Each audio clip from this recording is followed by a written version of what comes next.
And joining us now to discuss Trump's response to the Supreme Court's ruling on tariffs is retired U.S. Marine Colonel Grant Newsham. He's a senior fellow at the Center for Security Policy and former U.S. diplomat.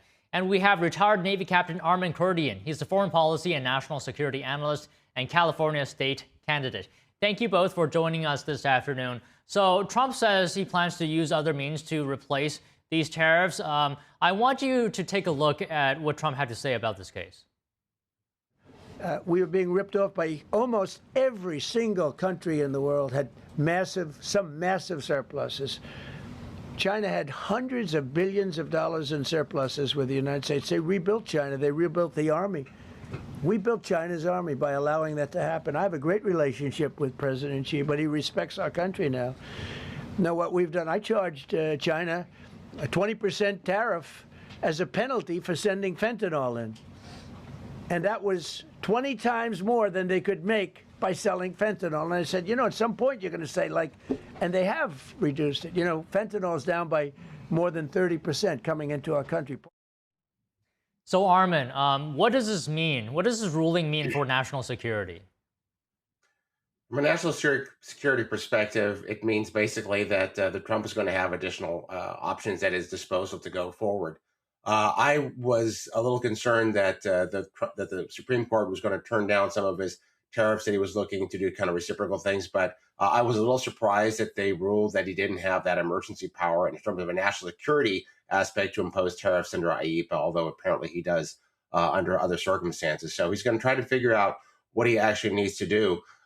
What it does mean is perhaps like under Section 301, where you need to actually demonstrate that a foreign country has really been deliberately discriminatory, and it's going to maybe take a little bit longer time for him to impose some of these tariffs that he actually wants to do. Ultimately, he's going to get his way. He's just not going to be able to simply do it with a stroke of a pen in the span of a few minutes. So, Colonel Newsham, same question to you. Does this impact national security at all? I think it does, actually. And one way it does is it makes President Trump look diminished. He was effectively using these tariffs that he was imposing on people in other countries really is a very effective foreign policy tool. And he was doing two things. One, he was correcting just decades-long structural problems in our trade relations with just about every other country. And he was able to do this using a sledgehammer effectively, and he got people to fall in line rather than just nibbling around the edges the way trade relations are normally taken. But anytime a president is seen as weak or he's, say, diminished, other countries, particularly ones that don't like us, and even some that that say they are our friends, have a tendency to say, well, is that all you have? And a president only has so many weapons that he can use to apply pressure on any other country. Trade and finance and economics is one of them. You can't really use your military all that much. So this is really all he's got. He still has options, but say when he looks like he's taken a blow, other countries are going to say, well, maybe we're not going to listen to you the way we used to. So, Armen, do you think President Trump has been diminished with this ruling? And President Trump has said he thinks foreign interests played a part in this ruling. What do you think about that? I don't know if necessarily foreign interests played a part directly in the Supreme Court. I think the court was going to come to its ruling regardless of what it is. He's certainly not diminished. He's maybe had a tool taken out of his toolbox. And we've seen, courts rule against presidents all the time.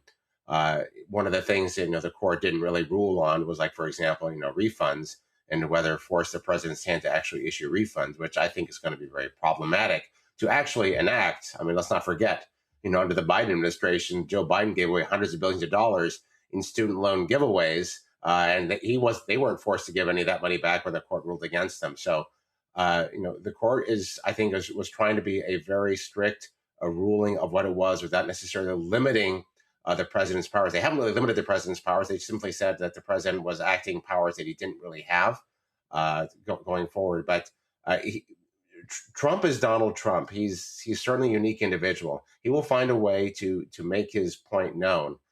He's got the bully pulpit, so he's been very effective in influencing international affairs in and of that matter. So.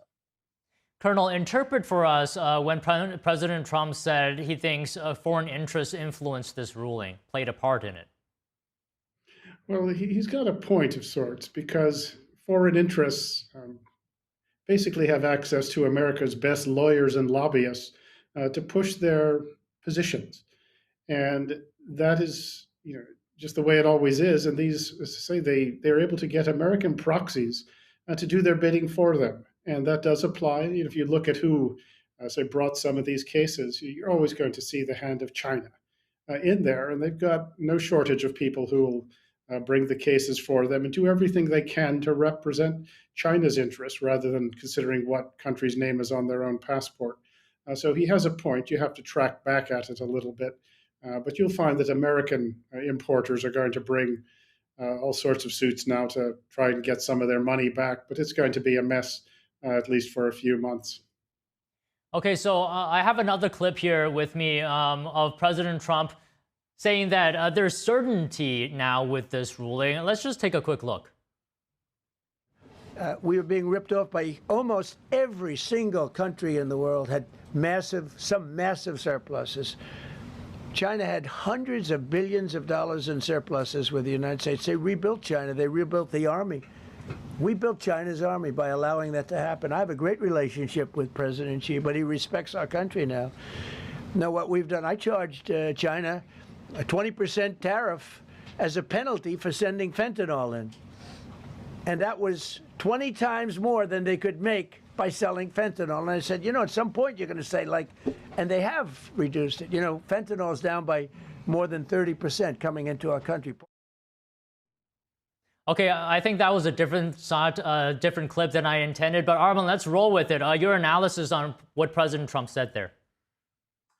Even Donald Trump is not hard enough on China for my taste. They have been very, very bad actors over the last several decades in terms of how they have basically ripped us off. And early on, we got liquored up on the fact that it was cheap Chinese labor, cheap Chinese markets to manufacture a lot of our goods for our voracious consumption here at home without necessarily accepting U.S. goods over there. So China has been a very bad actor. What they've done in cyber espionage, the amount of intellectual property they've stolen from our companies, from our defense contractors as well. Trump is right. We have basically rebuilt the Chinese military through a lot of the intellectual property and the hard work that was done by American taxpayers, stolen by Chinese spies in order to improve their military. So this is a very serious problem. And I want the president to really be very tough on China. And a lot of his efforts, even though it can seem very protectionist on the face of it, tariffs, you can say these are taxes and they're regressive. The fact is that this is a national security issue in that standpoint to make sure that we are not overly dependent on foreign supply chains. And I think COVID exposed a lot of that. Donald Trump doesn't want that to happen again. So, Colonel, in your view, do alternative tariff measures have enough teeth to play a big role in trade negotiations? They certainly could if you make the effort to apply them, and it certainly sounds like they're going to. It gives the president some of these, the ability to impose tariffs up to 15% when he has a trade imbalance. Additionally, he has some alternatives, according to, it's an old law from 1930, but it still could apply. He can impose tariffs up to 50%, Section 232 and 301, the old ones. It gives a president an awful lot to work with. It just takes more effort. And President Trump wanted to go fast, and he wanted to sort of really use a chainsaw. So he still got plenty of tools in his box, but it's not as fast as it could have been. And I think Justice Kavanaugh's, actually, his opinion is actually one of the best. And I think that appealed to the president, obviously. So looked like the president was certainly dealing with an emergency when it came to fentanyl. By any measure, that's about 1 million Americans killed in the last 13 years.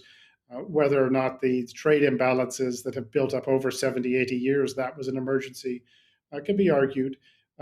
But he had a good position, a good argument under IEPA, but he's still got a good hand to play. But nonetheless, the fact that he's lost this, and I think it does hurt him a bit. But if he collects his wits, and I think he will, he can make life very difficult for countries that he wants to lean on. Okay, just a couple more things here, Armen. President Trump is set to visit China at the end of the month. You said earlier this doesn't necessarily diminish him. What are some of the possible reactions that we can expect from, for example, adversaries such as China? Well, they'll probably think initially maybe they could take advantage of the situation that the president's not going to be able to react. But if the president immediately goes back to his bag of tricks and imposes tariffs, basically reimposes the same tariffs he had before under IEEPA, they're probably not going to try and take advantage of the situation. Uh, America is still the strongest economy in the world, and we do have that economic might to negotiate with. In the past, a lot of times it has been negotiated away. Trump loves this country, and he is a very strong proponent of American business and American manufacturing, and he's going to do what he can to defend things and make things advantageous for the U.S., just as much as a lot of foreign countries made it more advantageous for them in the past. And Trump's saying, look, we're number one. A lot of tens of trillions of dollars of foreign investment is coming into this country under the president's administration. He's going to continue to highlight that. He's going to continue to try to open markets for foreign investment, but at the same time, open foreign markets to U.S. manufacturing. And a lot of what's being done internally in terms of a little bit deregulation, eliminating a lot of the red tape that we have in this country to try to reinvigorate manufacturing in this nation, which is very vital as a part of our national security. He's juggling all these things in his mind, and when he goes to China, he's going to bring all that to the table and give us the best deal he can. Okay, Colonel, final comments from you. How do you foresee allies and adversaries of the United States might react to this ruling? Well, I think they're going to, very quickly try to get some of their money back. And I think some of them that have reached agreements with us are going to try to welch on those deals. But that's to be expected. At the same time, the smart countries are going to say, well, President Trump put these tariffs on for a reason, and we've dealt with these, and we got a good deal with the Americans. Let's keep it going. But there's going to be some disruption for at least a few months, and then things will settle down. They always do.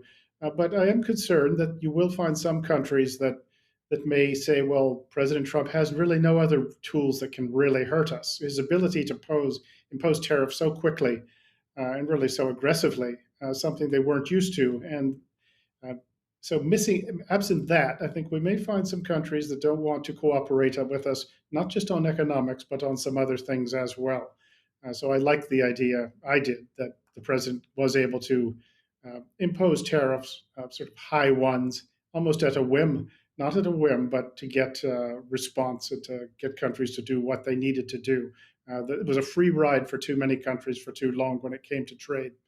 And so hopefully some of Mr. Trump's changes will actually stick. Okay, well, we'll wait and see, and we'll update our viewers on it. Thank you both for your time today, for speaking with us. Thanks, Don.